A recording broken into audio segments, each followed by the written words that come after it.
My parents forced me to sacrifice myself to save their perfect daughter, but when the truth came out, I was no longer the spare they could control. My name is Kiana. When I was 9, my sister locked me in a basement and my mother told me I was overreacting. Now they want my lung. They said I was her twin, her last chance, the only one who could save her. But when I finally said no, the doctor told me something I never saw coming. You're not related. So why did they raise me like a backup plan? Why did they fake my records, forge my consent, and plan a surgery without asking? And if I was never their daughter, what was I to them? The room smelled like lemon disinfectant and recycled air, too clean to feel real, too sterile to calm my nerves. I stood just inside the doorway, unsure whether I'd been invited in or summoned. The sign on the glass read, "Family Consultation," but nothing about it felt like family. My mother, Delora, sat on the left, legs crossed tightly, manicured fingers gripping a clipboard like it held her spine upright. My father, Claremont, leaned against the window, arms folded, mouth set in that permanent look of restrained disappointment. He didn't say a word. He never did unless it was final.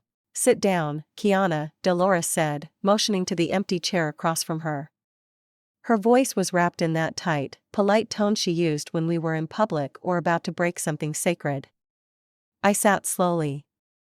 My hands were cold, even though the air wasn't. "We need to talk about your sister," she began as if the topic were casual, something that came up over brunch. "Varella's lung function has dropped again. The doctors say she's running out of time, but there's still a chance. You're a match." She slid the clipboard across the table. I didn't touch it. "We're asking you to consider being her donor. One lung. It's not lethal. You can live a full life with just one." I looked at the form, typed language, legal disclaimers, signatures already in place, hers and my father's. My name was the only blank space. "You're not just asking, are you?" Dolores sighed sharply. "Kiana, don't make this more difficult than it needs to be." I stared at the pen she'd placed on top of the page. It wasn't just about a lung. It was about what I'd always been in this house, the fallback, the shadow, the plan B that stuck. "If you don't do this," my father finally said, his voice like concrete, "people will know. Everyone will know what kind of daughter you are." Delora leaned forward. "We've already spoken with the hospital. They're ready when you are." "When I am," I repeated, my throat dry. "You mean now? You mean you expect me to sign this and go under the knife because Varela gets to stay the princess and I get to be the spare part?" Delora's voice cut through mine, sharp and sweet. "That's not fair. We raised you equally. We gave you the same education, the same home." "No," I said. "You gave her the world and gave me the guilt if I didn't hold it up." My father's jaw tensed. Delora stood. "If you don't want to be a part of this family anymore, just say so. But don't make us out to be monsters for trying to save your sister's life." I stood too. My legs weren't trembling. That was new. I opened the door and stepped out into the hallway, still clutching the clipboard. Outside the consultation room, the lobby was busy. Nurses pushing carts, patients waiting. I kept walking until I reached the center of the open space and stopped. I should have gone. Should have handed the paper to someone, shoved it in a trash bin, walked out, but I froze. Behind me, I heard Dolores' heels tapping closer. "You're really going to let her die?" Her voice carried on purpose. "She's your twin," she snapped louder now. "You were born together. You shared everything, and now you won't even share a piece of your body to save her." People turned. I saw a man holding his child pause. A nurse looked up from her tablet. Someone whispered. I said nothing because I'd learned that in this family, silence meant survival. Delora stepped beside me, raised her voice just enough. "Do you hear yourselves? She's letting her sister die. Her own sister." I could feel the eyes, the collective moral judgment of strangers. No one asked what had happened. No one asked what Varela had done. No one asked if I had a choice. A piece of the clipboard slipped from my hand. The form fluttered to the floor, paper landing at my feet like discarded confetti from a parade I'd never been part of. Delora bent, picked it up, held it out again. Sign it, Kiana. Do the right thing. Be the good daughter. I looked at her. Really looked.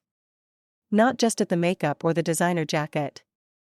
I looked at the woman who had stood beside my hospital bed once when I had pneumonia and still left early to attend Varela's dance recital.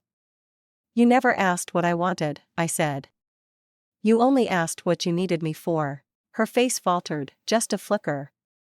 I've been the backup plan my whole life. The one you called when she failed. The one who stayed quiet, polite, useful. But you don't get to ask for my body. Not this time. Delora's eyes darkened. You'll regret this. I've regretted almost everything I said yes to in this family. Maybe it's time I try no. I turned and walked away. Not out of the hospital yet, but far enough. I didn't care if they followed. I didn't care if people judged. For once, I wasn't carrying the shame. In the corner of the lobby, I found a chair and sat. My heartbeat was steady. My thoughts were sharp. I stared at the blank space where my name should have been and thought about all the ways I'd been written in and erased over the years. A nurse passed by. She didn't say anything, just gave me a nod that felt like a thread being tied, not cut. I looked back toward the hallway where Delora and Claremont had gone. I could still hear faint murmurs, arguments, maybe. I caught one word: guardianship. Legal guardianship. My stomach clenched. They weren't asking for my consent. They were planning how to override it. I gripped my chest, not out of fear for the surgery, but because suddenly, I knew this wasn't about lungs. This wasn't even about saving Varela. This was about ownership. And in that moment, I knew it wasn't just about my lungs. It was about control. By the time I made it to the hallway near the elevators, I had stopped feeling my legs. Not from fear or fatigue, just something closer to numbness. Like my body had decided it didn't want to carry the weight of everything it had just heard. I leaned against the wall beneath a muted landscape painting and closed my eyes. My name is Kiana Talwin, and this wasn't the first time they tried to erase me. The last time had been subtler, less public. I was 9. Varela had just blown out the candles on her birthday cake. Her party, her guests, her new dress. I'd been handed a book wrapped hastily in old paper and told to go read in the basement after she threw a tantrum when I got frosting on her sleeve. I wasn't even eating the cake. She had smeared it on me during a laugh that didn't reach her eyes. Later that afternoon, I tried to go back upstairs, but the door was shut, locked. I screamed. I knocked until my knuckles split. The lights were off. My voice cracked until it gave out entirely. When Delora finally opened the door, her expression was more annoyed than alarmed. That's just how siblings are, Kiana. You're being dramatic. Varela stood behind her with that same pleased smirk she'd always wear when I cried.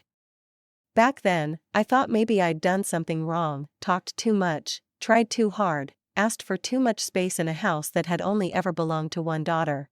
That memory bled into now as I stood in the hospital hallway, the clipboard still in my hand, a blank signature line staring back at me like an accusation. Kiana. Delora's voice came from behind, polished, steady, like nothing had just happened in the lobby. Let's go somewhere quieter. I didn't answer. She placed a hand on my shoulder anyway, guiding me like a prop on a stage. I let her. We entered a small consultation room tucked between 2 radiology suites. It was quiet. No machines, just a table, 2 chairs, and a notary already sitting inside, flipping through a folder. Close the door, Delora said to Claremont, who had followed us in. He locked it behind him. I heard the click. I turned around, pulse speeding up slightly. Not fear, but calculation. This isn't a trap, Kiana, she said, smiling, stepping aside so I could see the table more clearly. We just want to talk like adults. There were documents already lined up, pre-filled forms, medical language, and a space clearly labeled donor consent. You know what this is, Claremont said, voice calm but firm. We've gone over it. It's time. And if I say no? Delora's smile flattened. You won't. Not really. You just needed to cool off. She slid the pen across the table. It's just a formality now. I didn't sit. I didn't speak. That's when Claremont moved. Not fast. Measured. Deliberate. He stepped in front of the door again. Let's not make this any harder than it has to be. I'm not signing anything, I told them. Dolores' face twitched. You're not thinking clearly. You're upset. You're embarrassed from earlier. I get it. No, you don't, I said, voice low. Her tone sharpened. If you walk out of here without signing, we will go to the press. We will tell everyone that you abandoned your sister when she needed you most. I nodded slowly, taking a step back. So much for family. That's when Claremont slammed his palm on the table. The sound snapped through the room like a starter's pistol. Before I could react, he stepped toward me and slapped me across the face. Not with fury, not uncontrolled rage, but with precision. Dolores didn't scream. She didn't rush to stop him. Instead, she walked to my side, picked up the pen, and grabbed my wrist. You need to do this, she whispered, voice calm, like she was giving bedtime instructions. Just hold the pen. Just sign. I tried to pull back, but Claremont was right behind me. They boxed me in, shoulder to shoulder, as Dolores shoved the pen into my hand and pushed it toward the paper. My hand trembled, my fingers curled against it. A phone camera light came on. The notary, no longer just a passive bystander, held up the device, recording. Kiana, Dolores said sweetly. Tell them you're signing willingly. I turned toward the camera. My voice was hollow. This isn't consent. They didn't stop recording. I don't remember dropping the pen. I just remember the red line across my wrist where Dolores had squeezed too hard. I remember stumbling backward and Claremont letting me go, almost smug, as if we'd just completed a transaction. As I left the room, I brushed past a nurse standing just outside. She glanced at me, then at the door I came from. Her lips parted like she might ask something, but she didn't. Inside the restroom, I stared at myself in the mirror. A red mark bloomed across my cheek, another on my wrist. I took a deep breath, the kind you take before a long swim, knowing you won't surface for a while. This wasn't about a donation. It never had been. This was about ownership, about leverage, about a story they'd built with me as the final sacrifice. I washed my hands, cold water. My skin stung. I dried my palms and reached into my bag for the form I'd stolen earlier, the one they didn't know I still had. At the bottom of the second page, something caught my eye, a name I didn't recognize, Dr. Meredith Kane. I'd never met a Dr. Kane, never been examined by her. Yet, the form stated I had approved her for surgical authorization. My heart didn't race. It sank slowly, heavily. Because I understood now, they weren't going to wait for me to agree. They just needed the paperwork to look like I had. I sat on the floor, the cool tile beneath me grounding me more than anything else had all day. I pulled out my phone, snapped a picture of the form, and emailed it to myself with the subject line, "This was never mine." I stared at the screen for a long moment before whispering the truth aloud. They didn't ask for my permission. They just needed my signature. The room blurred around the edges as I stood there, still staring at that altered document, trying to convince myself that what I just discovered wasn't as big as it felt. But the sharp tightness in my chest told the truth first. I wasn't being paranoid. I wasn't misremembering. They had digitally added my signature. I folded the paper once carefully, like it might burn if I moved too fast, and slid it into the side pocket of my purse. My legs carried me without asking where we were going. Somehow, I found myself back on the admin floor near the nurse's station just outside the surgical coordinator's office. It wasn't a conscious decision. It was instinct. Somewhere deep down, I knew I had to hear it from someone who didn't share my last name. Dr. Castile was leaning over a computer monitor when I knocked gently on his office doorframe. He looked up slowly, his eyes scanning my face before they softened just slightly. "Kiana," he said, standing. "You all right?" "Not really," I answered, my voice even. "I need to talk about the file." He motioned for me to sit. The office was quiet, walls lined with certificates, degrees, and a framed photograph of him and his family at what looked like a lake. I wondered briefly what it was like to belong to people who didn't lie. "I'd like to retract my donor consent," I said, placing the form on his desk without unfolding it. I never approved that surgeon, and I didn't sign that version of the form. He didn't ask why. He simply turned to his monitor, tapped a few keys, and pulled up my profile. Kiana Talwin, twin sister, Varela Hale. He paused, his brow furrowed. He looked closer, leaned in, then turned the monitor slightly toward me. "There's something strange here," he said. "Give me a second." I watched his eyes move across the screen, his jaw tighten. Then he leaned back in his chair and folded his hands. "Kiana," he said slowly. "You're not listed as a biological relative." I stared at him. "What do you mean?" "I mean, I rechecked your genetics. Your file, your original test results from 6 months ago, clearly indicates no biological relationship with Varela Hale. You're not related by blood." Something inside me didn't break. It didn't even crack. It just stilled like a lake frozen in mid-wind. "I see," I managed. Not a question, not a scream, just breath. "I double-checked when I saw your name as donor," he added. "But your mother said you were a late addition to the file and that you hadn't been tested yet. She insisted you were just slow to agree." I looked at him and smiled, but it didn't reach my eyes. "They lied. She lied." "I can flag this for legal review," he offered. "But it'll trigger protocol." "Are you sure?" I nodded. "Yes." We sat there in silence for another minute before I stood. "Thank you, Dr. Castile." As I stepped into the hallway, the world didn't feel quieter. It felt sharper, more awake, more real. My feet carried me past rooms with people clinging to hope, holding hands, crying into pillows. And there I was, holding a truth that should have destroyed me, but instead made everything clearer. I passed a family of 4 in the lobby. The parents were helping their son adjust the straps of his backpack. He looked no older than 10. The mother kissed his forehead, laughing softly.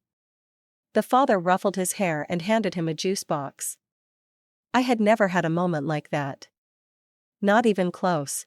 I realized I wasn't just the wrong donor. I was the wrong daughter. Or maybe never the daughter at all. Down another hallway, past the elevators, I felt someone brush my elbow.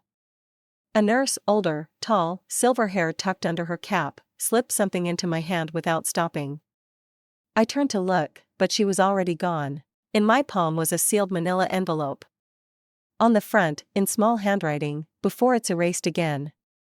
I ducked into a storage closet down the hall, closed the door, and flicked on the light. Inside the envelope were 3 things: a photocopy of my birth certificate, a DNA test stamped private from the National Registry, and an emergency contact override document listing Delora Hale as sole guardian, effective until I turned 30. I sat down on an overturned supply bin, legs shaking. The air in the room felt thin, like it didn't belong to me either. The DNA results matched the ones Dr. Castile just mentioned. 0 genetic link to anyone in the Hale family. Not even a 2% shared marker. My eyes skimmed over the medical ID numbers, the timestamps, the authentication seals, all valid. My birth certificate didn't list Delora or Claremont. 2 unfamiliar names stared back at me from the mother and father lines. The birth date was the same, but the hospital listed was different, a county hospital, not the private one I'd always believed I was born in. The override document was the final blow. Delora had signed it years ago, giving herself full legal authority over any medical decision in the event of emergency, consent incapacity, or critical procedure. There was no expiration date. They hadn't just planned to override my no. They had structured my entire existence to erase the possibility of it. The pen slipped from my hand. I pressed the papers against my chest as if holding them close would keep them from disappearing like everything else I thought I knew. It was there in that dim closet, surrounded by latex gloves and old mops, that I let myself realize the truth. I hadn't been part of this family. I'd been a contingency plan. I didn't scream. I didn't sob. Instead, I folded the papers gently, tore off the bottom corner of the certificate with my name on it, and slipped it into my shoe. Because when you're no longer someone's daughter, you start keeping proof. And just like that, I stopped being their daughter. The file in my shoe pressed against my foot as I walked. Each step a reminder that everything I had believed about my family was cracked open. I didn't cry. I didn't even flinch. I walked straight to the elevators, hit the button for the ground floor, and left the hospital without looking back. It was dusk when I pulled into the driveway of the Hale house. The sky was smeared with fading oranges and purples, that in-between light that makes everything look softer than it is. The lawn was still perfectly trimmed, the hedges shaped like they were carved with dental tools. But something about the house now felt like a prop, like a movie set with nothing behind the walls. Delora and Varela were still at the hospital, which I had confirmed with a nurse friend over text. Claremont was likely in his home office where he spent most evenings sipping scotch and pretending his family hadn't been built on secrets. I didn't knock. I walked straight in like I still belonged there. The house was quiet, too quiet. I stepped past the foyer, the antique mirror, the untouched grand piano, and made my way to the study at the end of the hall. The door was slightly ajar, light spilling from beneath it. I paused, listening. No sound. When I stepped inside, I saw what I expected. Claremont wasn't there. But the smell of his cologne lingered in the air, sharp and bitter, like the man himself. I crossed the room and pulled open the lower drawer of his desk. It squeaked slightly. Inside, folders, tax records, real estate agreements. But I wasn't here for business. I was here for the bones buried in the floorboards of this house, metaphorically speaking. I moved to the wall cabinet behind his desk. It was locked, but I knew the combination. I'd overheard it once when I was 13 and pretending not to listen. His birthday and mine. I entered the numbers. It clicked. Inside were several labeled envelopes. One of them stood out, cream-colored, thick, stamped, Confidential Ethics Board. I pulled it out slowly like it might bite. No dust. Recently handled. I opened the envelope and slid out the contents. 4 pages neatly typed, clipped together. The letterhead read, WakeMed Medical Ethics Committee, dated April 1998. My eyes scanned quickly, faster, then slower as the words began to land. Expressed concern regarding the ethical implications of adopting a child for potential organ donor compatibility. Requested pre-screening of infants based on blood type and tissue markers rejected on the basis of non-therapeutic adoption motivations. The letter wasn't vague. It wasn't implied. It stated in clinical, unflinching language that Delora Hale had tried to adopt a child with the specific intent of making her a medical backup for her own daughter. Me. She had asked to screen newborns like fruit at a market, looking for one ripe enough to harvest. I sat down hard in the chair across from the desk. The pages shook in my hand, but not from fear. From fury held tightly in the center of my chest like a knot that refused to loosen. My entire life I thought I was chosen. I wasn't. I was selected. Like a part on a shelf, like a match in a database. I read the letter twice more before Claremont's footsteps creaked down the hall. He paused outside the door, then opened it. When he saw me holding the envelope, he didn't look shocked. He didn't even look sorry. I see you've been digging, he said, stepping inside and closing the door behind him. That was bound to happen.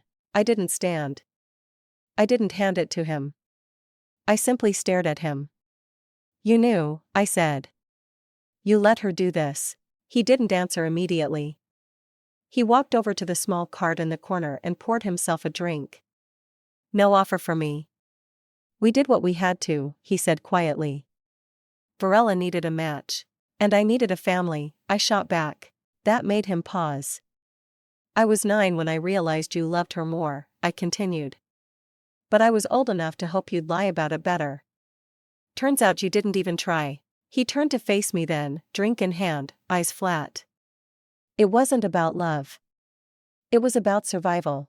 No, I said. It was about convenience. You raised me because I fit the blood type. He sat down across from me finally. You wouldn't be here if it weren't for us. You mean alive? I asked. Or in this room telling you that I know everything. His jaw tightened. You don't know the whole story. I know enough, I said, standing. I know what this letter means. I know I was never your daughter. I was your plan B. He looked like he wanted to say something else, but didn't. Maybe because nothing he could say would sound like love anymore. I walked out of that room with the envelope still in my hand. I went upstairs to what used to be my bedroom. I hadn't slept there in years, but it still smelled the same. Lavender sachets. Delora insisted on stuffing in my drawers, as if scent could erase rejection. I pulled an overnight bag from the closet and began packing. Not everything, just enough. I wasn't running. I wasn't hiding. I was removing myself from a house that had never truly had a place for me. I left the photo album on the shelf. Downstairs, I found a notepad on the kitchen counter. I wrote 6 words and left it where Delora would see it first. I am not your insurance policy. Then I took the letter and my bag, walked back down the hallway, and stepped toward the front door. Claremont was waiting in the foyer. He didn't block me. He didn't stop me. Where will you go? He asked, his voice low. I looked at him, not with hatred, but with finality. You raised a donor, I said. Not a daughter. And I left. I didn't stop walking until I reached my car. Even then, I didn't drive. I sat behind the wheel with my hands resting on my thighs, staring at the windshield like it might crack under the weight of everything I'd just said. It didn't. The world outside stayed perfectly intact, which somehow made the fracture inside feel even deeper. I drove back to the hospital just after sunrise, not because I had to, but because I needed to look her in the eye. Varela, the center of the universe that had spun me out. It was early enough that the parking lot was mostly empty, still damp from an overnight rain. The air had that clean, temporary smell it always carries after a storm, like the earth was trying to hit the reset button. But I wasn't here to start over. I was here to finish something. Upstairs, the nurses at the desk recognized me. They didn't ask questions. I didn't offer any. One of them pointed toward room 615 with a look that was equal parts sympathy and caution. I nodded and walked. Varela's room was on the corner, a private suite with a view. Of course it was. I knocked once before entering, not out of politeness, but to make sure she saw me coming. She was sitting up in bed, surrounded by pillows, a soft blanket across her legs, and not a single wire or machine in sight. Her hair was done, light makeup, like she was waiting for a camera crew, not recovering from organ failure. When she saw me, her mouth curled up, not into a smile, but into something smaller, a flicker of amusement. So, she said, smoothing the edge of her blanket. You finally decided to play your part. I didn't sit. I didn't move closer. I'm not here to donate anything, I said.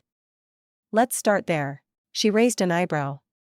You've always been so dramatic. I used to think that, I told her. Turns out I was just reacting to being invisible. She tilted her head. You're not invisible. You're just background. I let the insult pass like wind through a screen. I know everything, Varela. The files, the adoption, the override documents. I even saw the letter from the ethics board. She didn't blink. And you were raised for this, she said matter-of-factly. We all were. You just didn't know it. No, I replied, voice steady. I was raised to believe I had a family. Turns out I was just a contingency plan. She shrugged. Still better than nothing. Not really, I said. Because now I know, and knowing means I get to choose. She looked out the window. You think this changes anything? They'll still protect me. They'll spin it like always. And you'll still be the one with the problem. Maybe, I admitted, but I'd rather be the problem than the puppet. She said nothing, and that silence for once didn't belong to her. I turned to leave, but paused at the door. You don't get to own my choices anymore. I'm not a spare part. I'm not a rental, and I sure as hell am not your solution. Back in the hallway, I checked my phone. A notification blinked at the top of the screen. An email from the hospital's legal department. I opened it without thinking. Attached was a document labeled Hale Family Trust Amendment. It had been mistakenly sent to my patient file instead of Varela's. I tapped it open. It was dated 6 weeks ago. The document outlined the estate plan. Claremont and Delora's assets, properties, charitable endowments. Every line had Varella's name on it. Sole heir. No mention of me, not even as a backup. I wasn't even listed as a potential beneficiary in case of an emergency. I was on paper a stranger. I stared at the screen for a long time. I wasn't shocked. Not really. But seeing it in writing, that deliberate erasure was a kind of betrayal that didn't sting. It burned. I forwarded the email to my personal account, archived it, and deleted it from the hospital app. No one would be able to say I imagined it. No one could call me emotional. I had documentation now. I made my way to the front desk, handed in my visitor badge, and asked the nurse on duty to remove me as an emergency contact. She blinked. Are you sure? Yes, I said. If something happens to her, I'm not the person to call. She nodded and made the changes in the system. I walked out into the lobby. The space felt bigger now, not emptier, just freer, as if I'd finally stopped dragging chains behind me. On the far end of the lobby, a nurse was setting up a podium near the media room. A camera crew was wheeling in lights. A banner unfurled above the entryway, family strength, a story of hope. I didn't laugh. I didn't even roll my eyes. I just watched. Delora would be speaking, no doubt. Claremont would stand beside her, stoic as ever, and Varella's face would be piped in via video, smiling weakly, receiving praise she hadn't earned.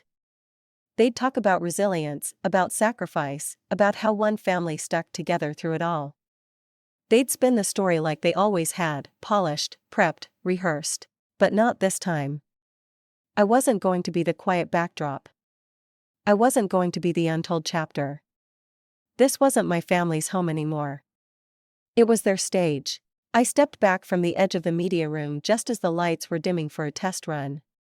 Behind the glass, I could see Delora smoothing her blouse and practicing her pauses in front of the camera while a PR assistant fixed the fall of her hair. If you didn't know the context, you might think it was a press event about philanthropy or cancer research or some feel-good community effort.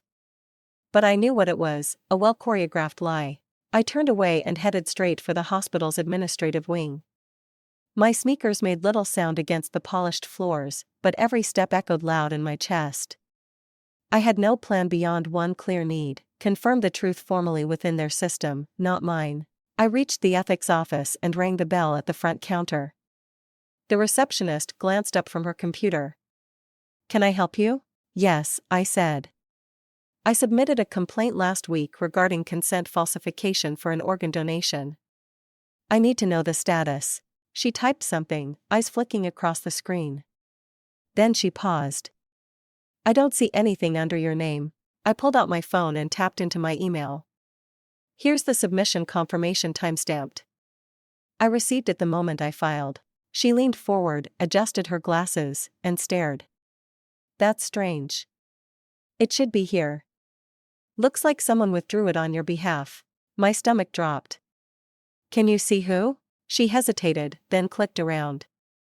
According to this, the file was closed by someone listed as your emergency guardian. My voice came out quieter than I meant. Delora Hale. She nodded. I thanked her and left before I exploded. Down the hallway, I found a quiet alcove and pressed my back against the wall. A familiar fury returned, sharp and focused. I didn't yell. I didn't cry. I just started thinking clearly, deliberately. If they could delete my complaint, they could do more. I needed a record, one they couldn't touch. I walked over to medical records and requested my full file. They gave me a printout and access to the online portal. I sat in one of the hallway chairs and started reading. Page after page looked familiar until it didn't. My blood type had been altered 6 months ago. Originally B negative, updated to AB positive, the exact match needed for Varela. A note in the margin read, override authorized. Under it, legal contact, D. Hale. My DNA compatibility entry had a red flag icon next to it. I tapped to expand it. Manual override applied. It read, "Test flagged but approved for temporary clearance." My hands were still. They hadn't just lied to me. They had rewritten my identity in the hospital system. If Delora could change something as concrete as my blood type, what else had she touched? I opened my phone and dialed a legal helpline I'd saved months ago, but never had the courage to call. A voice answered, calm, measured. "Thank you for calling Wake Safe Legal. How can I assist? My name is Kiana Tolwyn. I'm calling about a potential case involving medical record tampering, forged consent, and guardianship abuse." The woman on the line took my name and details, then asked, "Do you have evidence these actions were taken without your authorization?" "I do," I said. "Digital records, paper copies, altered signatures, and correspondence. Would you be willing to send us a summary and the documents for initial review?" "Yes, but I want this airtight. If I go forward, I want them to feel it." There was a pause, then a soft, understanding chuckle. "Sounds like you've already started building your case." "I have." I ended the call and walked to the hospital's computer lab. They were mostly used for patients filing insurance, but they do. I signed in, uploaded every document I had, from the fake signature form to the override notice, and organized them into folders by date and category. Every file name started with Hale versus Hale. I labeled one folder tampering, another forgery, and the last one erasure. Each file had a corresponding screenshot and a short summary. I cross-referenced timestamps. I even uploaded the letter from the ethics board I'd found in Claremont's safe. When I was done, I exported encrypted backups and sent copies to 3 different email accounts, one of which I hadn't used in years. It was old, under a pseudonym I'd used for college applications when I first suspected I wasn't really who they said I was. I printed hard copies and slipped them into a thick folder I labeled in black Sharpie, "Contingency." It was just past noon when I stood, gathered the folder, and made my way back to the main wing. Near the east hallway, I saw Delora talking to a hospital PR rep. Her tone was light, animated, like a woman rehearsing for her next act. She gestured toward the media room. I walked past them slowly. She caught sight of me mid-sentence and paused. "Kiana, have you thought about joining us for the statement later? It would mean a lot." I met her gaze. "No," I said plainly, "but I did think about how far you'd go to keep the script clean." She blinked, confusion fluttering across her face. But I didn't wait for her to respond. I turned and kept walking, the folder under my arm, heavy but honest.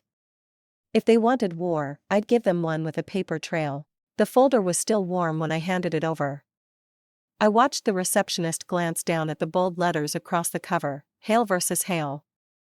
She didn't ask questions, just nodded once and slipped it into the outgoing legal mail tray behind her desk. That act alone felt louder than any argument I'd ever had with Delora. This wasn't a fight anymore. It was a record. I stepped outside into the gray light of early morning. The breeze carried a slight bite, and the parking lot still held the chill from last night's rain. My car windows were streaked, catching the rising sun in strange angles. I didn't get in right away. Instead, I opened my phone and stared at the message that had landed in my inbox just after midnight. The subject line read, "You don't know me, but I knew them."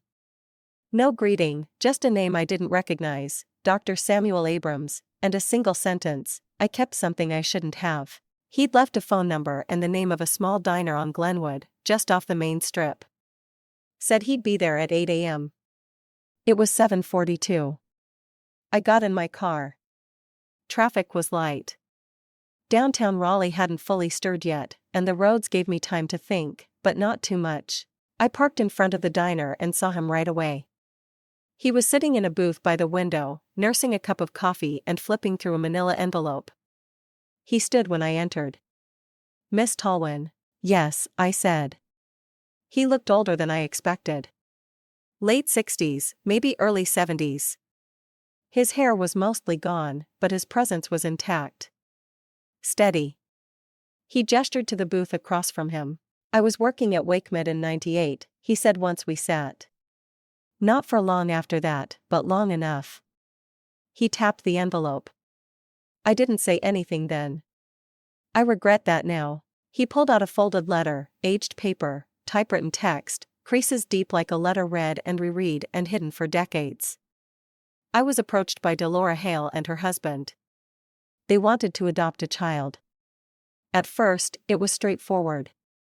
Then she asked if the child could be blood typed before placement. Said it was important for future family harmony. He looked me dead in the eye. But that wasn't what she meant. I said nothing. She wanted a child who could be a genetic match for her daughter. Not a sibling, a solution. When I refused to sign off on the adoption, she got quiet, smiled, said she'd find someone else.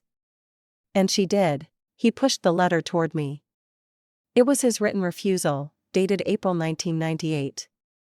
Attached to it was a copy of Delora's original inquiry where she requested infant medical profiles in advance of placement. She never should have been allowed to adopt you, he said. And I should have spoken up sooner. I took the papers and placed them carefully into my bag. Thank you for keeping this. I didn't keep it for courage, he said. I kept it because I couldn't live with destroying it. I left the diner without finishing my coffee. I didn't need caffeine. I had clarity. Back at the hospital, I emailed every document I'd gathered to a lawyer named Aubrey C. She'd been recommended by the advocacy group I called yesterday. I attached a summary of the events, added links to the altered medical files, the withdrawn complaint, the estate documents, and now Dr. Abrams' letter. By noon, she'd responded, "We're filing hospital ethics board, state licensing, and if necessary, civil litigation." I replied with 2 words, "Do it." Still, I didn't feel finished. Not yet. I opened a burner email account and contacted a local investigative reporter I'd followed quietly online. She was known for her work on medical fraud and nonprofit misuse. The subject line of my message was simple: "You need to see this." In the body, I wrote, "This story has been manufactured. You're about to hear a version that omits everything that matters. I'm providing what they won't." I attached every file. At the end, I added, "The voice memo is mine. I hope you listen." Then I uploaded an audio recording I'd made that morning. Just 5 minutes. My voice steady, telling the story from my side, not theirs. I titled it, "They Lied." After I hit send, I closed my laptop and took a deep breath. Later that day, I walked back into the hospital through the west entrance. No one noticed me at first, but when I reached the public relations wing, a familiar scene greeted me. Delora seated at a conference table, a hospital communications officer on her left, another staff member checking audio levels. There were cameras already being positioned. She wore navy, her signature color for serious but graceful. I walked in and laid a sealed envelope in the center of the table. Delora looked up, surprised. "You might want to read that before you go live," I said. She hesitated. "What is it?" "Reality," I replied. "Something your script forgot." The PR officer glanced at Delora. "Should we delay?" She shook her head slowly, then forced a smile.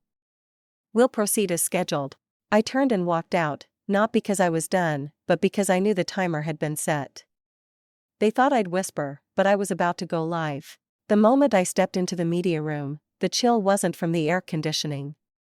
It was from the performance already in motion. Delora stood at the front in her polished blazer, navy as always, with her hands delicately folded at the podium. The lights were already in place, soft and forgiving, and Claremont stood to her right with a practiced solemnity that I used to mistake for strength. A large monitor beside them displayed a live video feed from Barella's hospital bed. She was propped up with perfect posture, her face carefully made up to suggest resilience through suffering. There was a slight serene smile on her lips, like she was the lead in a documentary about overcoming hardship, not the central figure in a lie that had cost me my identity. Delora began speaking. "Today we celebrate the courage of our daughter Varela," she said, her voice trembling in all the right places. "We thank the anonymous donor whose selflessness gave our family hope again." Anonymous. I didn't flinch. I didn't shake. I simply walked forward, each step deliberate, the weight of the folder in my hand grounding me like the only real thing in the room. Someone noticed me. A camera panned. A murmur swept across the small audience. Delora saw me, too. Her voice hitched for just a beat, but she recovered. Our family has been through challenges, she continued. But together, we found strength. I reached the edge of the stage and didn't ask for permission. I took the podium. She stepped back. Claremont moved forward slightly but didn't stop me. Not here. Not now. I opened my folder. My name is Kiana Tolwyn, I said. You didn't hear that name during this presentation because it wasn't meant to be included. But I was supposed to be the donor they just thanked. Except I didn't donate anything and I wasn't asked. I was used. The room stilled. I pulled out the first document and held it up. This is a DNA report from the National Registry. It proves I am not biologically related to Varela Hale. Not even remotely. This wasn't a miracle match. It was medical fraud. Gasps. Some turned toward Claremont. Others whispered behind hands. This, I said, raising a second sheet, is a copy of the forged consent form submitted on my behalf. My signature was added digitally. I never saw this until after it was processed. Delora stepped forward. Kiana, this isn't the place. No, I said calmly.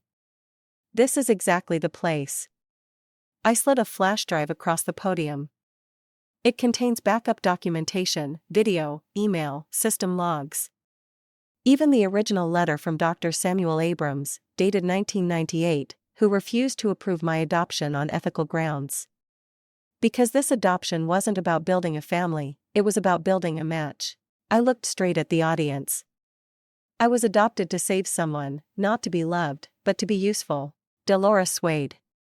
Her hand clutched the side of the podium. Claremont stepped toward her, but she waved him off. Her face paled. A nurse moved forward to steady her. The microphone buzzed as her body slumped forward, and within seconds she was lowered gently to the ground. The screen showing Varela's live feed went dark.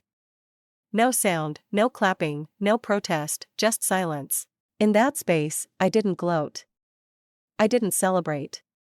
I stood for a moment longer, then walked off stage. Outside the media room, I made my way toward the ethics office where I had a scheduled follow-up with the board's internal review team. They were waiting. Inside, I was greeted by a panel of 3, their expressions unreadable, professional. We've reviewed your materials, one said. There will be a full investigation effective immediately. Claremont and Delora Hale's legal authority over your records is suspended. They are no longer considered your legal guardians. Another added, Varela's transplant eligibility will be reviewed due to concerns about fraudulent activity associated with her file. I nodded. That's fair. They thanked me for coming forward. I left without asking when they'd call next. I didn't need their timeline. I had my own. Back in the lobby, the nurse who had first nodded at me all those days ago caught my eye again. She walked over and handed me a sealed manila envelope. This came through internal mail, she said quietly. No return name, just this note. I opened the note first. For words, you should have this. Inside was a copy of my original birth certificate. My name, Kiana Len Tolwyn. Parents, Lenora and Darren Tolwyn. Date of birth, 2 weeks after Varela. Hospital, Moore County General. Not WakeMed. I closed my eyes and inhaled slowly. The name felt right, like it had been waiting. I walked back past the press room. Delora had been taken to the ER for evaluation. Claremont was speaking to staff in hushed tones. And Varela, she wasn't on screen anymore. None of them looked at me as I passed. I didn't care. This time, I didn't walk fast. I walked steady. I walked out of that building, not to leave them behind, but to carry only what was mine. The door of the hospital slid closed behind me with that familiar hiss, and I kept walking. I didn't glance back. I didn't slow down. I didn't need to because this time there was nothing left in that building I hadn't already claimed or burned down. The next few days passed in quiet pieces. No explosions, no public statements, just time stretching out around me, filling in the spaces where noise used to live. I moved into a small apartment on the edge of town. Nothing fancy, just enough. The kind of place where silence wasn't haunted, but healing. I painted the walls in soft tones. Bought a second-hand bookshelf and filled it with titles I hadn't touched in years. No more grand hallways or cold tile floors. Just me. Just now. The email came on a Tuesday morning. Subject: We might be sisters. The sender's name was Ariane Tolwyn. I stared at it for 5 minutes before opening it. Hi, Kiana. My name is Ariane. I live in Tucson, Arizona. I know this will sound strange, but I believe we might be biologically related. I was adopted from Moore County General in early May of 1998. I'd been searching for information on my birth family and your name came up through a mutual DNA match in a private database. If you're open to talking, I'd like to share what I found. No pressure, just a hope. Ariane. My fingers hovered over the keys. Then I typed back, thank you for reaching out. I believe you're right. Let's talk. We scheduled a video call that evening. She had my eyes, different color but same shape, same dimple that only showed on one side when she laughed. There was no awkwardness, no need to force anything. We talked for over an hour, not just about bloodlines or files, but about music and childhood memories and what it means to build a life from the pieces you're given. By the end of the call, we both agreed to submit full panel DNA testing. The results came back in under 48 hours, full sibling match. I had a sister, a real one. That weekend, I sat in a quiet park in North Raleigh, waiting. She'd flown in late the night before, and now, as I spotted her walking across the grass, a slow smile stretched across my face. She waved before sitting beside me on the bench. You look just like Mom, she said. I didn't respond right away. Instead, I pulled a folded piece of cloth from my bag. A faded baby blanket, pale yellow, stitched with tiny initials, KLT. She kept this, Ariane said softly. She said she never stopped looking. Lenora arrived 5 minutes later. She wasn't what I imagined. She wasn't glowing or broken or the image of every perfect movie reunion. She was just there, solid, real. Her voice trembled as she sat. I didn't give you away. They took you. I tried. I swear I tried. But they threatened to report me as unfit if I didn't cooperate. I was 19. I was alone. But I never stopped looking. I believed her. I didn't cry. I didn't reach for a hug, but I believed her. She handed me a photo. Me as a newborn. Her arms wrapped around me in a hospital gown. Her eyes in that image weren't wide with fear. They were fixed with fierce, desperate love. That night, I slept for 10 hours straight. A week later, I returned to the hospital, not for confrontation, not for paperwork, for closure. Varela was being discharged. I waited by the elevators, and when she appeared, being wheeled out by a nurse, she spotted me immediately. You came to gloat? She asked, voice as sharp as ever. No, I said. I came to ask why. Why what? Why you never told them to stop. She looked at me with the same detached amusement she'd always worn. Because it worked. I nodded slowly. And that's why it ends with me. She didn't reply. She didn't have to. I turned and walked away. Later that month, I filed for a legal name change, returning to Tolwyn. Not because I needed to erase everything, but because I was finally choosing something for myself. I started volunteering at an adoptee support group. I told my story. I listened to others. I learned that survival isn't the end of the road. It's the beginning. I wasn't trying to undo my past anymore. I was building something from it. One afternoon, I found myself sitting alone on a bench in the same park where I first met Lenora. The sky was open, the wind gentle, and the sun low enough to soften the edges of everything around me. There was no one waiting for me, no one watching. And for the first time, that didn't feel like loneliness. It felt like freedom. I took a deep breath and let it out slowly. I wasn't a daughter by design. I became one by choice. Some families aren't built on love. They're built on control. Kiana's story reminds us that silence isn't loyalty, and blood isn't always what makes a family. Sometimes walking away isn't weakness. It's the strongest thing you can do.